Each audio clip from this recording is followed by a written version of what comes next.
Oui, c'est les débats d'il y a 30 ans. Rien n'a bougé. Ils sont exactement dans la même logique des débats d'il y a 30 ans, à savoir qu'il y a quelqu'un au pouvoir, les autres disent « Ouh, le vilain laxiste ».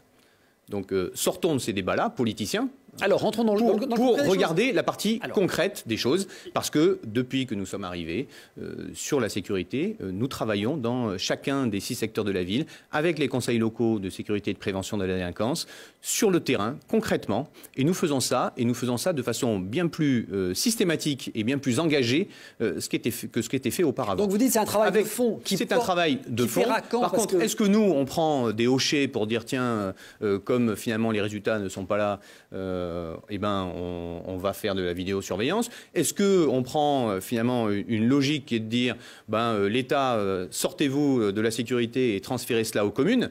Il faut savoir qu'il y a une pression là-dessus. Moi, je dis non.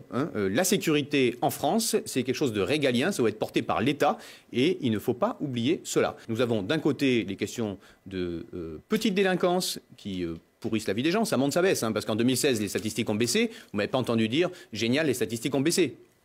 Je ne commente pas, moi, de toute manière.